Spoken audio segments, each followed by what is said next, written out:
Well, hey everyone, I am live. As you can see, I'm not here yet with Rochelle. The topic today is going to be carnivore moms and being a carnivore mom, and maybe even, how you're trying to feed your kids the proper human diet. But Rochelle, I haven't heard from her. She does have a little one. She has an infant. And so I'm assuming she is just living a real life as that carnivore mom. But hey, do you want to know something? This is my first solo live stream. So super cool. I've never done this before. But, I went carnivore, gosh, over a year ago now. It was back in June of 2023. And I never had the concept of trying to get anyone else to eat this way with me or anything when I did it. I first, went keto just for weight loss. But then man, when I went carnivore, I started getting all these other benefits that kind of surprised me a little bit. Like I had anxiety that went away that I didn't even know I had, for one example. I started getting more energy, which is crazy because I had been low energy since my 20s. It's not perfect. More videos on that to come. I think I have thyroid issues, you guys, but I'm working on them. And so, then I started learning about, okay, these benefits are not just placebo, they're not just in my head. I got into this YouTube space and seeing all these other carnivores out there, like some of you that are here, like Paw Beater. Hey, Paw Beater, nice to see you. Like Bruce, hi.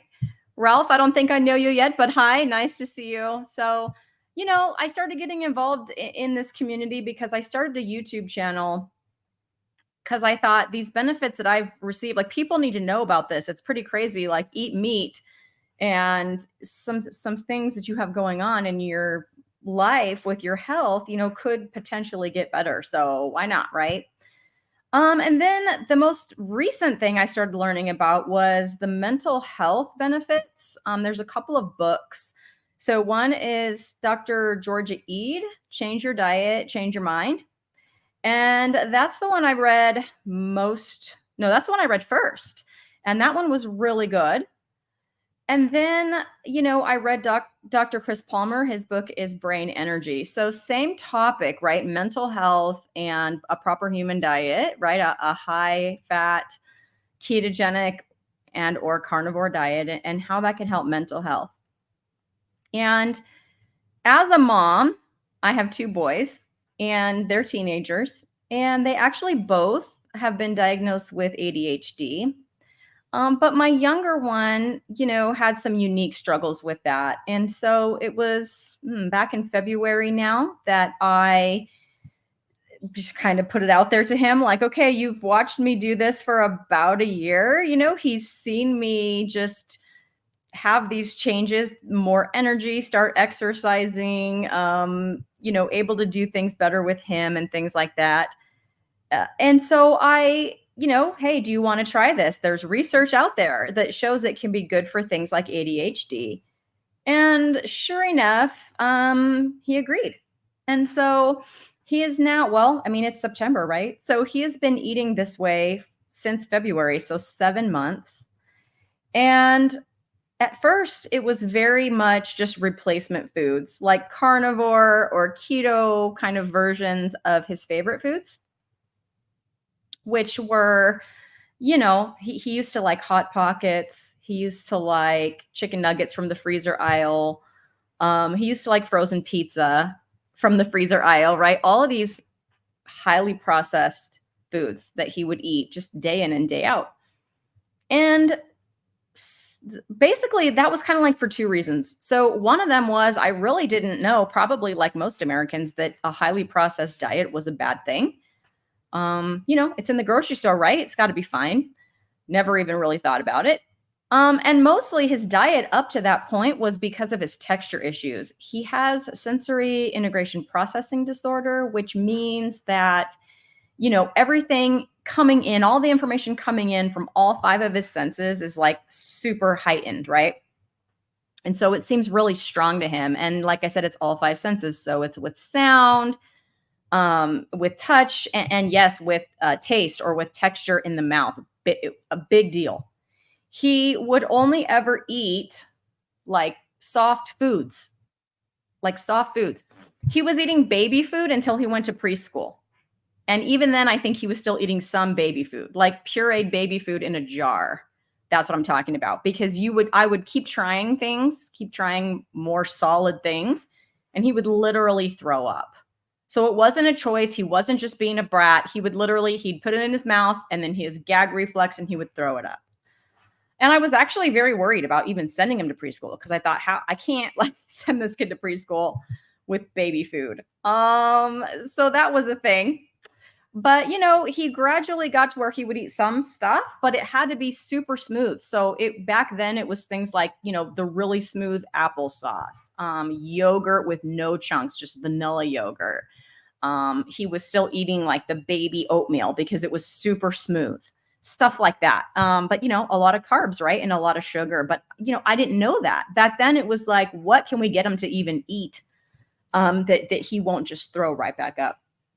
And so his diet really reflected that. And even though he got better with some textures, he was still just eating, like one of the first things he ate was like macaroni and cheese. Like that's a little more texture than a smooth yogurt, for example. But just still just highly processed and so bad and like no protein at all. And he wouldn't eat meat. That was way too much texture for him, except for the chicken nuggets. We finally, he was able to do those. And so we just kind of were cranking along like that. Never thought that diet would affect his ADHD, his behavior, anything like that at all until I started this way of eating. I'm seeing some people in the chat here putting in like Ralph saying, been ketovore since June 14th, down 32 pounds and now feeling better. Lots to go still. Ralph, that's incredible. That's amazing. I can imagine how much better you're feeling because I had a similar feeling when I went carnivore. It was like this anxiety went away. I had more energy. Even some of my joint stiffness that I had, went away. And Pa Beater is saying lost 200 pounds in the last year, mostly carnivore, 50 more to go. Pa Beater, that's absolutely fantastic. So you guys watching know, like, there's benefits to this that can include weight loss, but other things too. And my son definitely is like the opposite of needing to lose weight. He's quite rail thin. And in fact, some of my relatives were a little bit worried, like if he, is he going to lose weight? Has he lost weight, doing this? The answer is no. And he's actually grown, taller, quite a bit taller. I was talking to Dr. Chafee just yesterday. That video will be on his channel in a couple of weeks. So yeah, but I was talking to him and he's asked me specifically, like, have you noticed him getting taller? And I'm like, actually, yes. He's pretty much as tall as his older brother now. And his older brother's 18 and he's 15. So, I said I wasn't sure if that was the diet, and Dr. Chafee said he'd be willing to bet that it was. Like, he's pretty sure. So anyway, I never knew that nutrition or the food that you put in your face would have, that much of an impact on your overall health, especially mental health and especially ADHD. I have been a teacher. This is my 25th year teaching, and I have personally witnessed, the increase of ADHD, in children in general. And I certainly understand, that there's this thing about the overdiagnosing that, a kid's just a little fidgety and then they, slap them with this diagnosis and medicate them. Like, I get that. But I can tell you that there's a legitimate concern with ADHD. It's more than just a little fidgety in a lot of kids. So if a kid is just a little fidgety and needs to move in my classroom, hey, I'm good with it. Like, I'll usually sit them in the back. You need to stand up. You need to move around. Go ahead. Just don't disturb anybody else. But for some kids, it gets a lot more serious than that. And it can be very impactful for their, the way that they even cooperate with life, with others, with demands. And some of them will get very anti and just refuse to do anything. Like, any demand that an adult gives them, they're not going to do, a lot of them. And that includes schoolwork. So their learning can get impeded, even though most of them are very intelligent, I've noticed, but they just won't show that intelligence in the classroom. And my son is no different. So he really has struggled with school, very intelligent. We even had his IQ tested at one point because we put him on an individualized education plan early on. At first, it was just for speech, and then that sort of grew as his academics started to struggle, and his IQ was quite high, actually, well above normal. And so, you know, put him on this diet. Well, I say I put him on this. I had to get him, like, he had to agree because he's 15. He'll be 16 in another like week, you guys. But yeah, without kind of agreement from him, you know, this just wasn't going to work. And to even get that was shocking because, like I said, his willingness to sort of go along or listen to any adult on any topic has been impeded. And so, but yeah, he agreed. So clearly, me doing this, at that time for a year, he must have seen some impact. And maybe like he knows how he felt, he knows how he lived in his own head.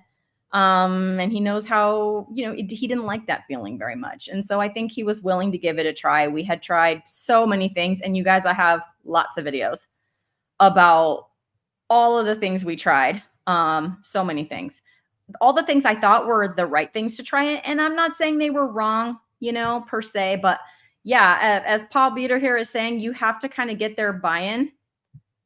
And so we were trying all of these things and trying to teach him strategies and visual schedules and all these things, but he had no buy-in. Like he wasn't going to do it. He was going to fight it every step of the way.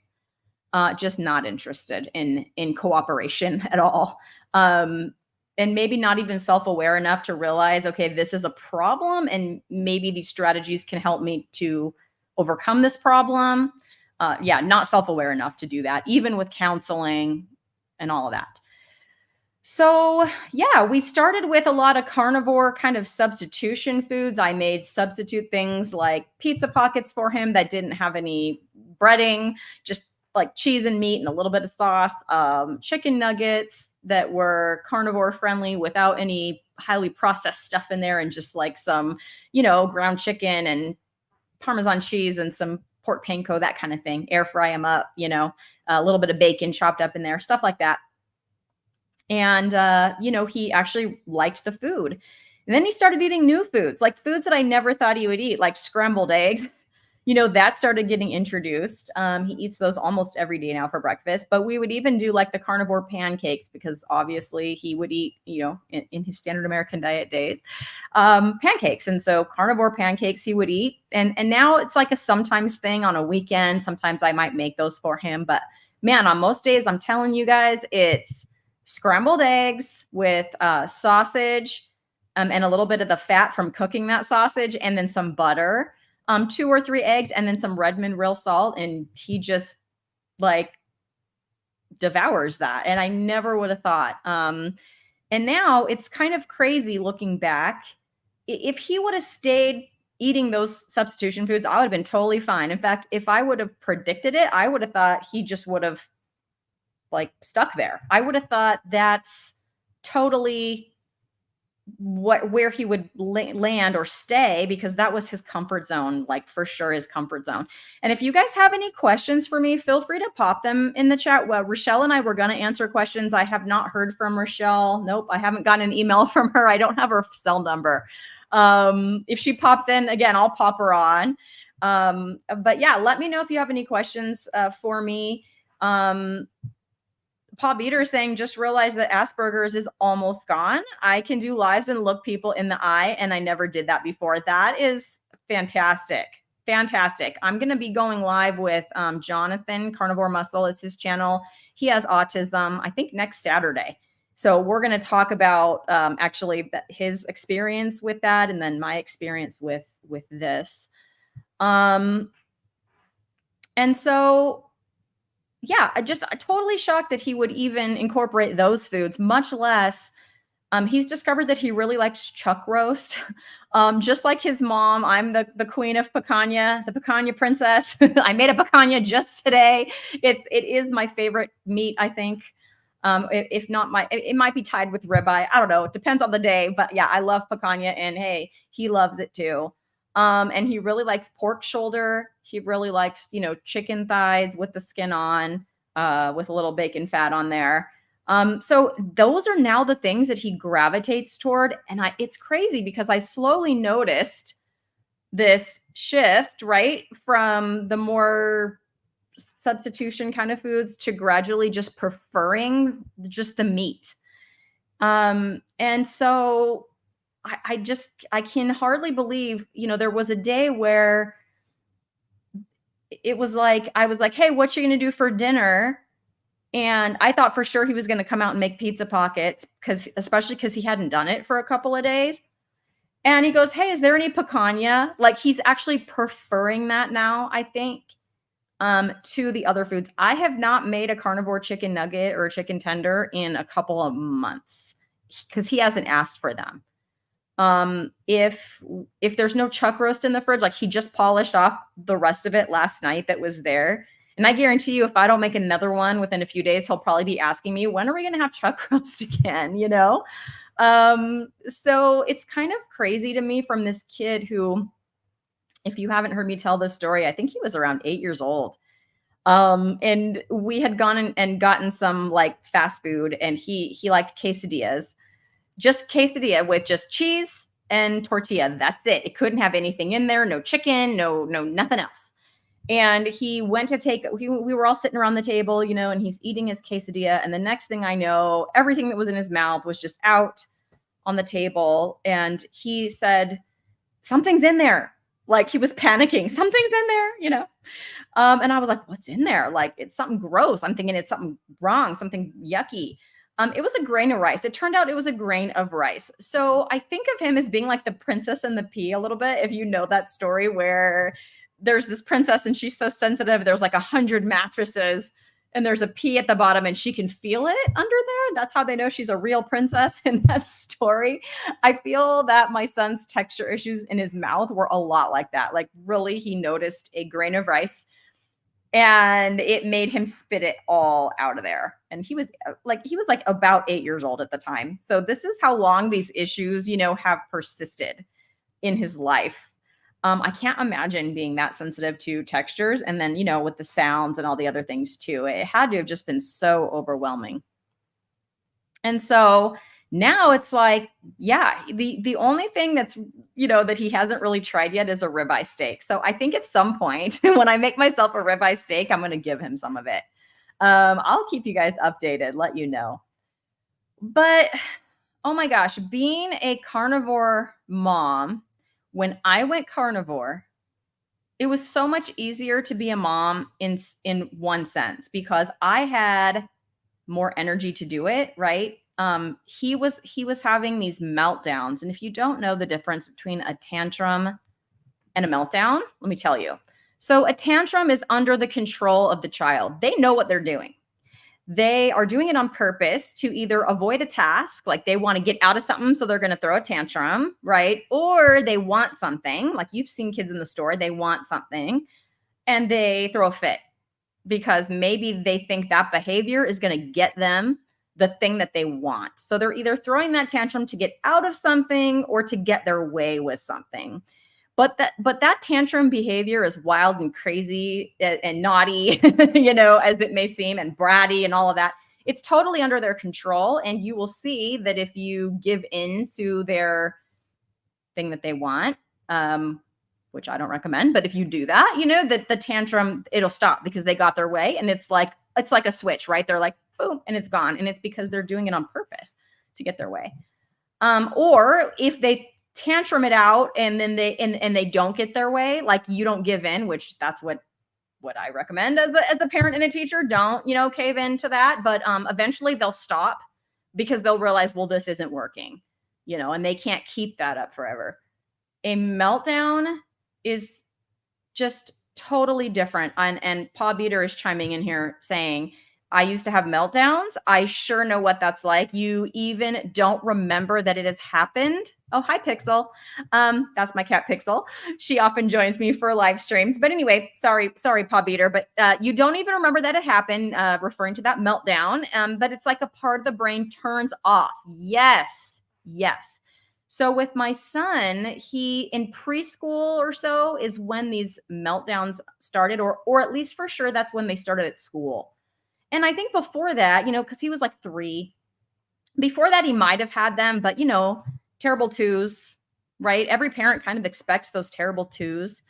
We didn't realize how kind of out of the ordinary or extreme these meltdowns were, until it was reported to me that he was doing it at school and that it was happening 2 or 3 times a week in the afternoon, and that they were having to, pick him up and take him out of there. And, he would have them at school, he would have them at home, and it was always when he was overstimulated or overwhelmed, right? So he has the sensory integration processing disorder, and he also has ADHD. And both of those things can cause emotional dysregulation. So he very easily, or much more easily than other people, gets overstimulated by either the things in his environment, sound, constant input to his ears, anything like that, constant input of being around other people, and because of his ADHD, the demands of like, you need to focus because now we're at school, you need to focus, you need to do this, whatever it is. So either one of those things could have overstimulated him to the point where he would just lose his mind. So as Paul Beater was saying, it's like you don't even remember, your brain just turns off, and you could see it coming. You could see it kind of ramping up. And once he got to that point, it was like there was no stopping it. Once he got to that point, you couldn't even, like, I would try to leave, like, just leave. I'm just going to leave, and just disengage. Because if you stay engaged, he's for sure going to fight with you. But he wouldn't let you leave. Like, he would chase you down and continue to try to engage you.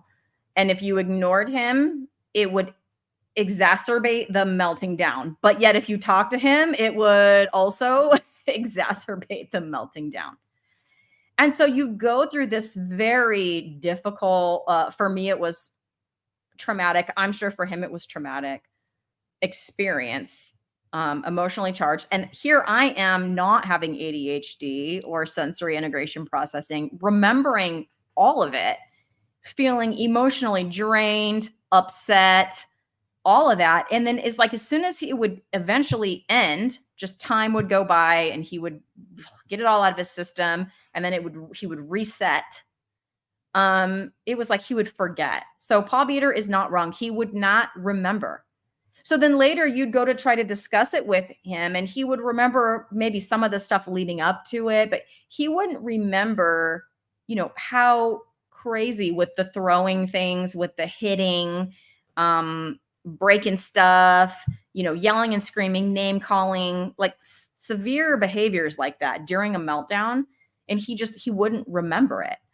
And so then I think maybe that's why, the counselor would teach us these strategies. Okay, we're going to teach him the phases of his emotions and emotional regulation and he could recognize it for himself. Yeah, he was not interested in any of that. And if you pointed that out and, said, well, here's a strategy like punch your pillow or yell into your pillow or throw ice cubes and crack them open on the street, stuff like that, to try to get that out in a more healthy fashion. We would practice all that stuff when he wasn't melting down. Okay, this is what you're going to do. Never one. I don't even think one time did he attempt to regulate that by using any of those strategies. And there were more of them. I don't remember them all, but there were multiple strategies.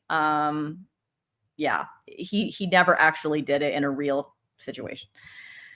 So it was very difficult, still, although I had more patience being a carnivore, more energy to deal with it, and, regulating my emotions, because when your kid is flipping out, that triggers like some kind of emotions in me. I'm upset. I'm like, why is my kid acting this way? I'm maybe angry because he's not following directions. I'm, wondering what is going on in his brain. Why does this keep happening? It's upsetting, all of that. But trying to keep that inside and not letting him see that, because for sure, if he sees that, then it just escalates him. It doesn't help the situation. And I just remember being a kid, myself, if I saw that my parents were upset with me, ooh, that would shut my attitude down real quick because I didn't want them to be upset with me. But he doesn't have that same connection, I guess, in his brain.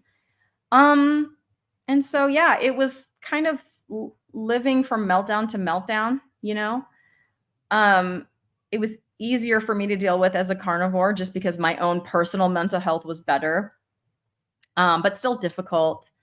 We tried everything, even up to medication, by the way. And yeah, the medication didn't have any impact on his meltdowns either.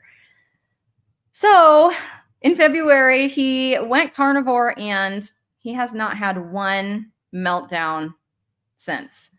So, as Paul Beater is saying, even as an adult, haven't had one of those. He's referring to meltdowns in many months. Yeah, my son either. I think there was one time last school year where his grades were poor and I was talking to him about it, and he started to get a little bit upset. And I said, I can see that you're starting to get like this conversation is upsetting, like you're feeling upset. So let's table it and we can come back to it. And in the past, that would have just triggered him to get more upset. But he just kind of agreed and said, okay, and went to his room to chillax and calm down. And we did actually revisit it, I don't know, the next day or 2 days later. And, he was fine. And so that is just amazing to me. The way that he responds to demands, like life's demands, is just totally different. Oh, thank you, Ellie. Yeah, I don't have her phone number. Ellie's saying, have you been in contact with Rochelle? I could text her for you. Can you text her, please? I would love to have her hop on at any time. But Ellie, look at me. I'm doing live solo. This is my first solo live. I'm kind of proud of myself. But no, I really wanted to talk to Rochelle. And I just don't have her phone number. So yeah, if you could text her and hopefully she will jump on. And if you're watching from her channel, hi, you're probably like, who is this person on Rochelle's channel? Hopefully she'll be popping on shortly. So I think my mental health has gotten so much better. And now my son's mental health has gotten so much better. He responds differently to demands than I've ever seen. And it's all because of diet. It's so crazy to me. I mean, not as crazy as after this last year, but I remember when I was teaching a long time ago, before I had kids of my own, and people were talking about certain food additives like, red dye 40, and by people, I mean parents, like parents at my school. I would hear it, whispers of it. And I would see it kind of occasionally online or that kind of thing. And anything to do with diet or lifestyle that I heard back then, I thought was absolute. I'm like, no, no, that's not going to affect it. I just had no comprehension. So look, from that attitude that I had back then to now, I can't believe, the difference. Now, is it perfect? Like, I don't want you guys to think that this has been just smooth sailing, right? Just no problems, just everything is fixed. It's not. Everything's not fixed, but it's so much improved from where it was. So one example of where it hasn't improved a ton is school. So his schoolwork, it's always been challenging, not because he can't do it and not because he's not smart enough to do it, because he totally is. But it's almost partially a compliance issue. Like nobody likes cranking out, work. Like, do this worksheet. We're having a test. You have to study, write this paper. Like, in high school, there's 7 classes and you're doing that for all 7. And it's like you're going on this treadmill of assignments, right, until the end of the semester. So he struggles with that just on a compliance basis. He doesn't like to take notes. A part of that is his sensory stuff. So like holding a pencil is legitimately difficult for him. And so he would like never have the notes. And especially last year as a freshman, I think a lot of teachers, they want to make sure that the kids have good learning habits, and part of that is taking notes. And so a big part of his grades last year was like notebook checks, and he would always, not always, most of the time would fail the notebook check because he wouldn't have the notes. His notebook would be a mess. Like he wouldn't have what he was supposed to have. He didn't take the notes, or nothing was in there where it was supposed to be, right? And so it's just been a struggle in that sense, and just complying with, do these 10 problems or answer these questions or whatever, and doing that in a timely manner. And part of that, I think, was from his ADHD as well. So struggling with complex tasks and feeling difficulty with getting things started is just always been an issue. And then taking like forever, forever. That's a little bit of hyperbole, but something that I feel should take 15 minutes, like I'm looking at an assignment or look, whatever, this should take 15 minutes and it takes 15 days, okay, come on, I'm working on it. I'm working on, and then if it gets done at all, it's like literally 2 weeks later. It just takes a long, long time to just, cause it's like, I just imagine that it's kind of like trying to go through mud, or something. And so I was really wondering, because it was February, March, April, May, 4 months, a little bit into June. And he failed a couple of classes, at the end of last semester, and he had to take summer school. He did pass summer school, and he passed it with flying colors, but I can't really like project that onto like a regular semester. He always does better at the beginning of a semester, and he always can do better if it's like a short-term sprint of a thing, as opposed to like, a 4 or 5 or however many long, 4-month long, whatever semester. So it's a little hard to, extrapolate the summer school performance to the normal school semester performance. But I will say that I did a video about this just really recently. There's some hope there, because he's taking algebra 2, and he said to me, he comes out at like 7:30 p.m. a few days ago, and he said to me, Mom, you said you're good at algebra 2, right? And I was like, maybe over 30 years ago. Like when I was in high school, I got a pretty good grade in algebra 2, but why do you ask, son? And he told me like he has a test tomorrow and he doesn't know anything that he's supposed to know.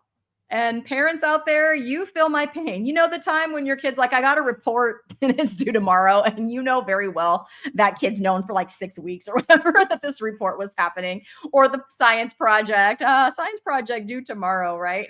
And so, yeah, I never felt that before, because my kid would usually just ignore it and take the 0 and maybe do it later. I don't know. But this was the first time I got to experience something like that I can recall, So I said, okay, well, let's go look at it, just see what we can do. And so the cool thing was, if you remember, I was talking about the notebook checks. So we took out his math notebook, and I am not kidding, he had all the notes. So she provides these little like worksheets for notes that are partially filled out, and they have to fill in the blanks and then kind of fill in the practice problems. Like they were all taped in there in a neat manner. They were taped into his notebook, which is what she wants them to do, in a neat manner, in order, except for the few that he didn't tape in, but he had them all. And he told me, I didn't ask him, but I was just noticing this. And he's like, these aren't taped in because this is what I need for this test, and I didn't want to lose it, so I wanted it like all together. Like that was his reasoning, right? But he had them, and they were all right there. He's like, I need to know this and this and this, and it was like inequalities and I don't even know, stuff like that. And so, yeah, Ellie's saying, my poor parents, I always struggle with that. Science project, studying for tests. I totally think I have ADHD. Yeah, yes, that can, it's real. It's a symptom, I think. And so, yeah, so he had everything. He had all the notes, and then he had like practice problems. I guess his teacher had worked some out in class where some kids had asked questions, and he asked if he could have that paper. Like she had done, like kids were like, oh, can you do this one or this one? And she had done that for them. And then he asked for that paper. So it was like in the teacher's writing. And I was like, what? So he asked for that, which I thought was super cool, and I don't think he would have ever done before. And then he had all the worksheets that weren't done that he was supposed to have done, like for the classwork. So we had some practice problems, to do. And so that was just the one thing that he brought it up to me, that he had what he needed. Because usually in the past, I'd be like, hey, you're missing this thing. Where is it? I don't know. I don't have it. Guess I got to get another one. Like, that's what he would say. And then 2 days later, hey, did you get that worksheet from your teacher yet? No. Like, that's how it would go. But he had like literally everything to study for this test. And then the other amazing thing is it was an hour and a half. Like, we sat there for an hour and a half, focused on algebra 2 things, working out problems. I was trying to figure out how, so I was like, okay, let me see like how that page that he took from his teacher helped me tons, because I don't remember how to do it. Like, once I get the refresher, I'm like, okay, maybe I can kind of think, but I couldn't have done it without those teacher examples. And so I'm looking at it and I'm trying to apply that to the different problems and trying to show him. And in the past, if I showed him anything, he would get so frustrated with me. Like, he did not want to be shown a dang thing, but he was like, oh, okay, so that's this step, and I understand this, but why is it like that? And sometimes I would know why, but then sometimes I was like, look, dude, the test is tomorrow. You could find out why later.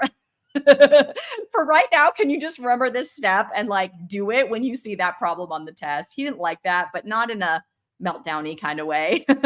He really wanted to know like why. And I'm like, well, you can talk to your teacher and kind of figure that out.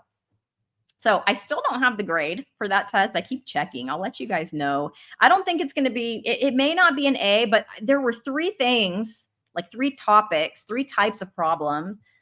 And at that day after the test, he said he felt confident with like 2 of them. And it was just the inequalities he wasn't totally confident on. So I think he passed, if I had to guess. But yeah, I'm like waiting, like just really looking forward to when that test grade gets put in there. I'm hoping that it's good. So that was just, yes.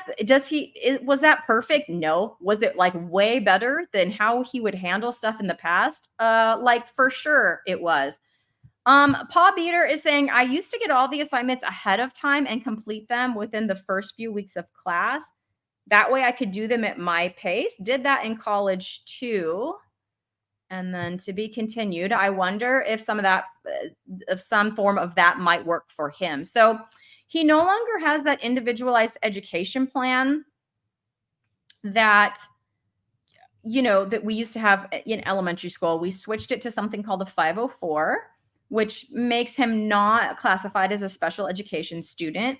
So he doesn't receive services that way, but it does give accommodations. I will consider, Paul Beater, asking Zach if he thinks something like that might help, especially with stuff like English and like history and stuff. I think that might be a little tougher in math because you kind of have to learn the process for doing the problems, but yeah, maybe to knock out that stuff ahead of time could be helpful. We've never tried anything like that. So he has things on there. If you're curious about this, or you have a child, you're trying to think of what kind of things they might be able to do. So he has things on there like testing, extra time on tests and testing in a quieter environment. So now that he's in high school, he has to advocate that for himself. But if he wants to go take that test in the learning center, he's allowed to do that. And he can stay in there longer than that period to complete the test. So if he needs extra time, he can have it.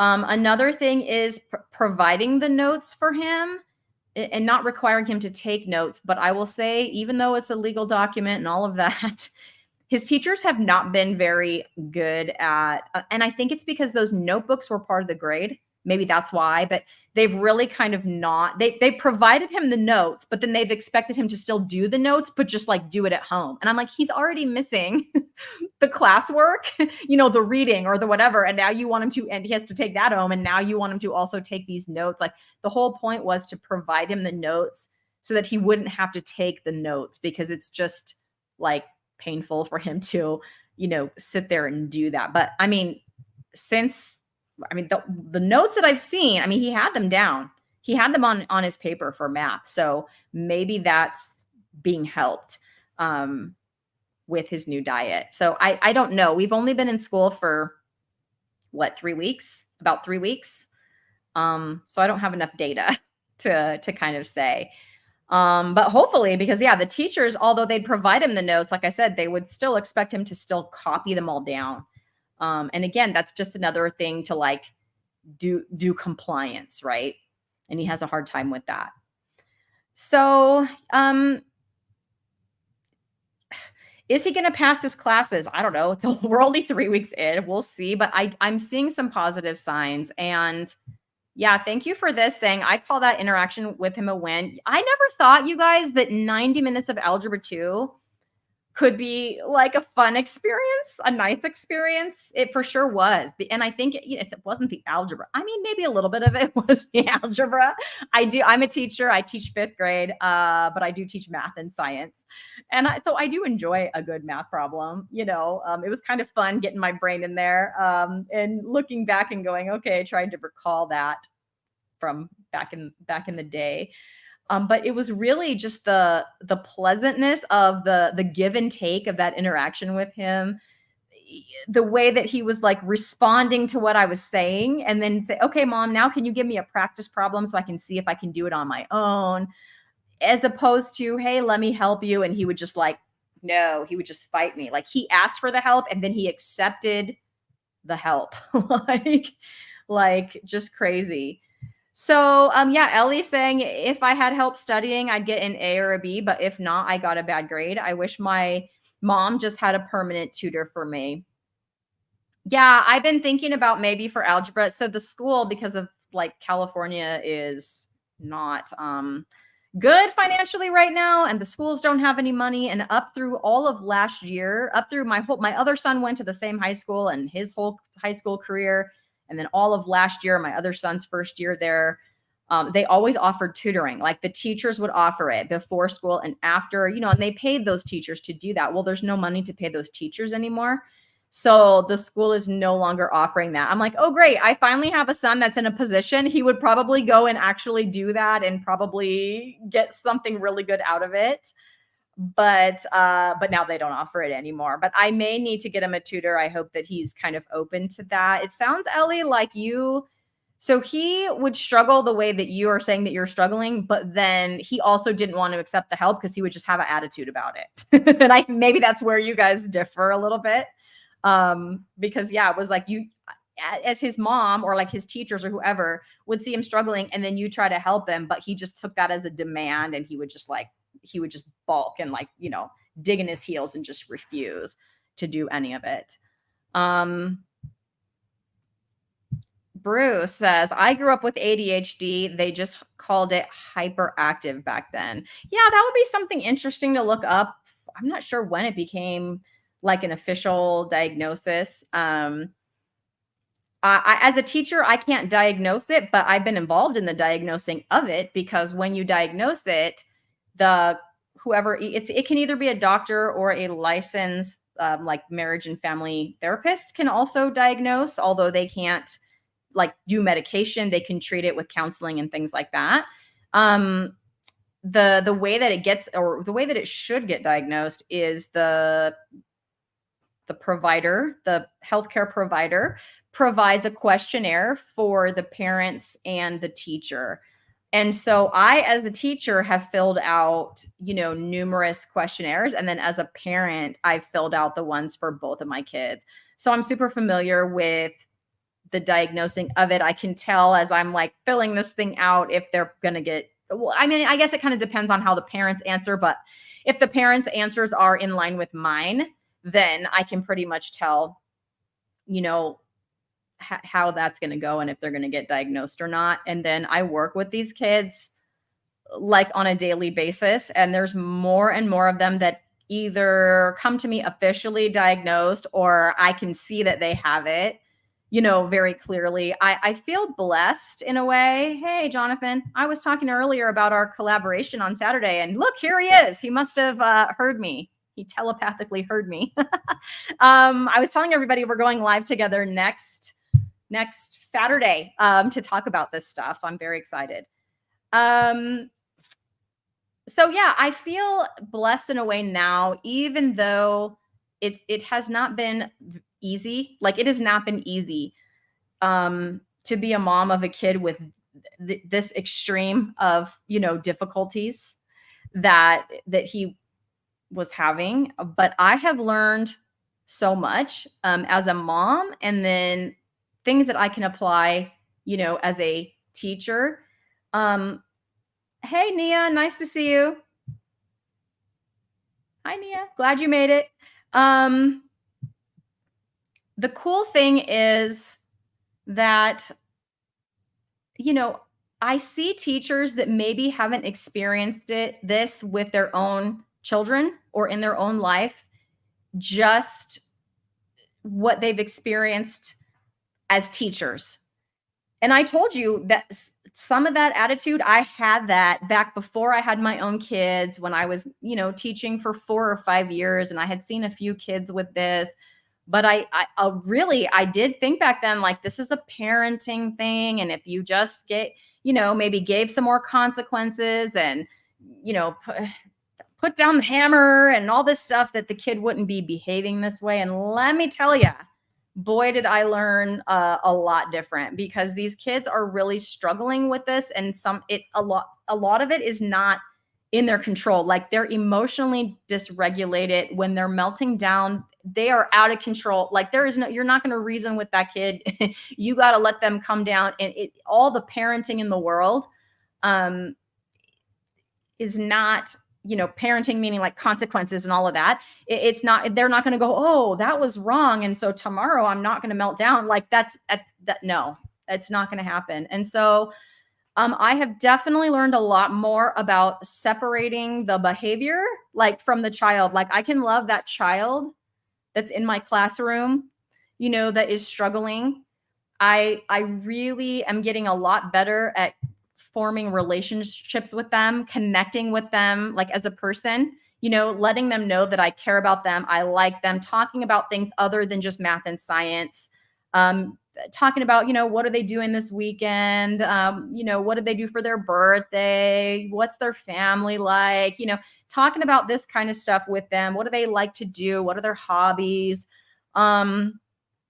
Like, if I'm out at recess duty, or we're walking down to the library, or whatever we're doing, I will always have conversations like that with kids.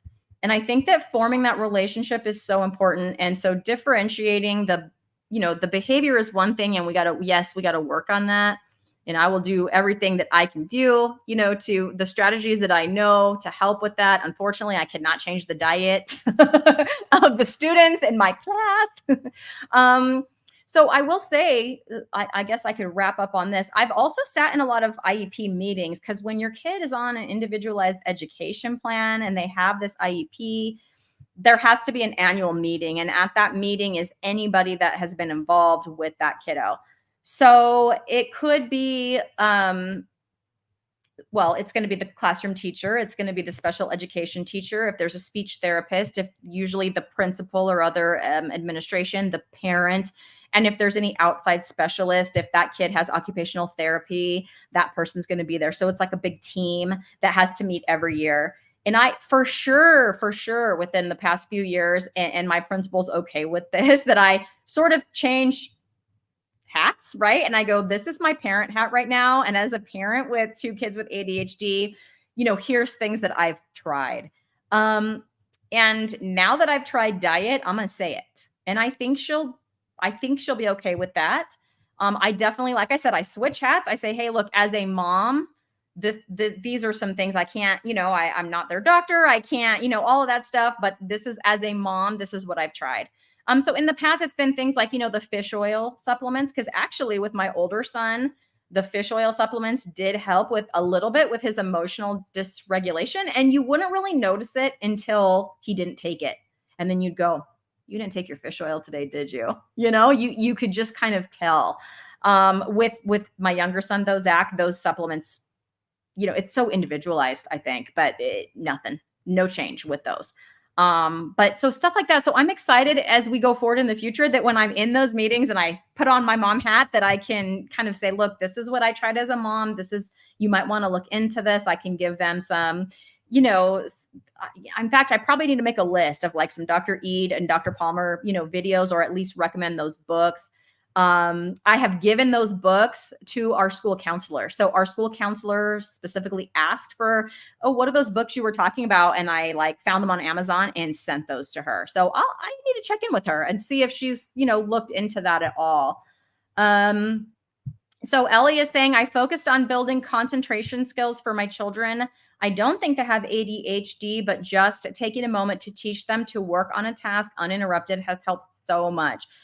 Agreed, Ellie. And what I would say is when a person, or at least with my kids, and I've heard this from other people, but like sometimes when you have ADHD, you can get hyper focused on your own interests. And so if it's something that they like, yeah, they will hyper focus in on it because they want to. And they'll just be able to do that for hours. But if it is a non-preferred task, that's the struggle.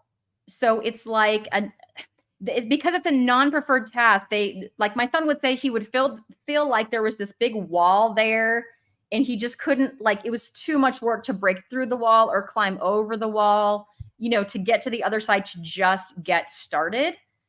And so it's when he has to do something that he doesn't like to do, which a lot of things in life, unfortunately, we have to do things we don't like to do. And so that's where, the struggle has come in for him. He definitely, when he gets hyper focused, like he's very thorough about things when it comes to computer skills and, fixing things. Things have gone wrong with his tech and he like watches videos and figures out the part that he needs and takes his computer apart and like puts the new part in. Like, I'm not going to do that. I'm going to throw the dang thing away and buy a new one, because I don't have the patience or whatever to figure that out, but he enjoys that. And so he will do it. He will look into it.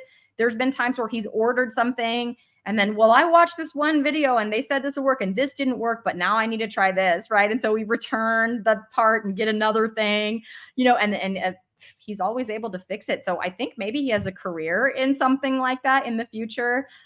We got to get him through algebra 2 though, guys. If you if you want to do anything with computers and you do any like college major with computers, there's going to be a lot of math involved. So maybe some kind of certification. I don't know. We'll see. Well, we will see. It could be that he, keeps the high fat going and his brain just really gets clicking. So, all right. I am looking down here. Oh, Ricky Lee, this sounds good. Let's talk meat. I baked a frozen solid Angus chuck pot roast today. It was like a huge steak, basically. Very good even. So Ricky Lee, are you saying it was like you did it from frozen? I've done 2 meats from frozen. One is like a steak from frozen in the air fryer. And it takes a little longer, but it works out pretty well. And then the other one that I've tried from frozen is like in a pinch, if I have ground beef that's frozen, you have to be patient with it, but you can do it like from frozen. It just takes more time in the pan to get that ground beef cooked up. But yeah, I'd be interested to hear more about that. Redmond's Chef Blend. I got to check that out. Here's the thing. I like the Redmond's salt, smoked salt. I like the Redmond's salt, but then the Redmond's smoked salt. But the first one I tried was the hickory. And that's what I put on my picanha. And I like it so much that I haven't bought another flavor. But then I want to buy another flavor, but then I'm like, but the hickory's so good. And what if I don't like it as much? So I haven't branched out, but I've heard good things about that Chef's Blend for sure. Hey, Dustin, nice to see you. Good evening. I guess it's almost evening here. I know it's evening where you are. It's about 5 p.m. here. I hope you guys are all having a wonderful Labor Day. I didn't have to go to school today, so that was cool. Dustin, this is my first solo live. Dustin is the king of solo lives, and if you have not subscribed to his channel, Keto Simple, do it. He usually goes solo on early in the morning on the weekends. So check it out. He's like, a lot of times I'm up having my morning coffee, my quiet time in the morning. And if it's a Sunday, I'll often tune into Dustin. There's always a good chat going on there. And he just reached 5,000 subscribers. So congratulations to you, Dustin. So Ellie's saying, that's a good point. They're still young, but I can ask them to do things they don't want to. And sometimes they'll get interested in the task. Okay. That's pretty cool that they will do that. Hey, booby goats, nice to see you. Welcome. Oh, okay. Terrible with math, good with computers. Okay, yeah, that's so my son is man, as the math gets more advanced, that's where the struggling is happening. He was good with math back in the day, but wanted to do everything in his head, didn't want to write down the steps. He will write them down now, but yeah, we'll see. When that math test grade comes in, we will see. But as it's getting more complicated, and there's like a lot of steps to solve any problem, and he's just in algebra 2 right now, so we'll see. Oh yeah, you're right. Burger patties from Frozen. Totally. Burger patties from Frozen. I do that too. Dustin, in the air fryer or like in a skillet, or how do you do that?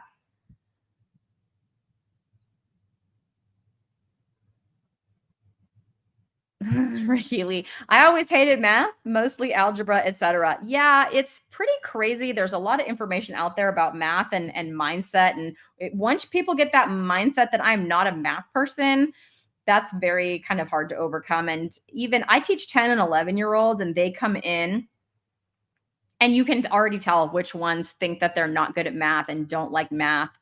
I try to make my classroom a little like more engaging. So we attack the math from all different ways because you're going to capture the kids with the different learning styles for sure. So yes, we do. We just got a new math curriculum, and so yes, we do that. There's a math book, and we got to learn how to do stuff, and but I also show them like the models for how to do it. I try to find a math game. Some of them are like board games style, and then some of them are like online because some of those kids, you can capture them if you can give them a computer type of game. There's a website where you put in your questions and they all go in, and there's different, like there's like a version called human versus zombies, and so half the kids are humans, half the kids are zombies, and they're like kind of duking it out to see who can stay alive the longest. They like that one. So there's games like that we play for like review. I play a game called Trash Get Ball, which is super fun. We'll do it when we're getting ready for a test, and so they kind of sit in groups of teams of 4, and they all have like a little scratch paper, and I'll put a problem on the board that's going to be on the test, or a similar problem, and then they have to work it out, and then I will go to each team and randomly pick a person, so they don't know who it's going to be. They bring their paper up to me at the front of the room. They get in line, and then I review their answers. If it is correct, they get to crumple their paper up into a trash get ball. And I've got a trash can with like lines marked behind it. So there's like a 1 point, a 2 point, and a 3 point shot. And then they can shoot their trash get ball into the trash get. And if they make it, they earn those points for their team. And then there's usually prizes for the winning team, and that's the way we try to review for a test. We haven't done trash get ball with my new class yet, so that's coming up. So there's another thing we do where we put a problem up like on like a vertical surface, and so it's like they get to stand up, and they work as a team to solve it. Sometimes I'll do this thing that I call math on your feet, not in your seat. And so we get out the expo markers, and I let them solve the problems like legit right on their desk. It blows their mind. I'm like, our school's old. Our school is 16 years old, right on the desk. I don't care. But yeah, a teacher letting them write on their desk. And they think that is so fun. So yeah, they solve the problem right on their desk. And then, at the end, we clean all that off, and it's expo marker, so it mostly just erases, and you just clean it a little bit. It comes off really well. But yeah, they love that. So those are just, I don't know, a few of the strategies that I use in my classroom to try to make it a little bit more engaging for them, and hopefully they leave my class hating math a little less. Some of them like it, some of them already hate it. I try to help with that. So, this is so nice. I'm thankful for those who are gifted as teachers. Yes, Ellie, I am too. The teachers that are good teachers have just helped my son so much. It's the ones that really show that that they like him. I can think of some of his elementary school teachers that, really formed a relationship with him. There was one, his first grade teacher for specifically, even when he was in, still in 5th grade, he would go down there and want to like talk to her, after school still, 4 years later, because she just left that kind of impression on him. There were teachers at his middle school that he would want to, he would ask me sometimes, can we drive by and visit Mr. So and so? And so I really, really appreciate those teachers that have um, impacted my own kids in that way. So Ricky Lee, this is hilarious. I look like Ricky Lee's seventh grade math teacher. Yeah, I'm a math teacher. What can I say? I have that look. Oh yeah, thanks, Nia. They love Trashkaball. It doesn't have to just be math too. Like it would be fun to try for other topics and stuff. And then they like it because they get to get up and shoot that trash kit. And the other kids are like, watching to see if it goes in. And if it like hits the rim and goes in, they all go, whoa, or whatever. Yeah, it's really fun. And Ricky Lee, thank you so much for the super sticker. I appreciate you. Well, guys, I did it. My first solo live. I have been gabbing on for about an hour. I hadn't ever done one of these before. And I missed Rochelle. Well, I'll try to reschedule with her. I'm sure we will find another time because I do want to talk about her experience. She's on the other end of the carnivore mom spectrum as she has an infant. And maybe that's why she didn't make it on today. But yes, I am excited to hear, the way that she is doing things with her family as kind of a newer, just starting out family, as opposed to my end of the spectrum with the teenagers. But thanks to everybody for tuning in. And let's see, what's next? What do I have going on next? Oh, Lioness Lifestyle Live. That's tomorrow. It's not on my channel though, guys. If you haven't subscribed yet, we have a new Lioness Lifestyle Live dedicated channel. And if you haven't subbed over there, please do. We would love to roar with you every single Tuesday. It's 5 p.m. Pacific, also known as 8 p.m. Eastern time. And at one point, all three lionesses were here. Adrian, I'm not sure if you're still here, but roar if you can hear me, girl. Yeah, we have an excellent guest for you tomorrow. And then coming up, we have Dr. Leslyn Keith, we have Dr. Chafee, we have Dr. Boz, we have Dr. Kiltz, all coming up like within the next month and a half. So it's going to be a fantastic time over there. Please join us. And hopefully, hope to see you guys all tomorrow. Until then, I'm going to go meet some wellness. One solo live stream, look at me go, at a time. Bye, you guys.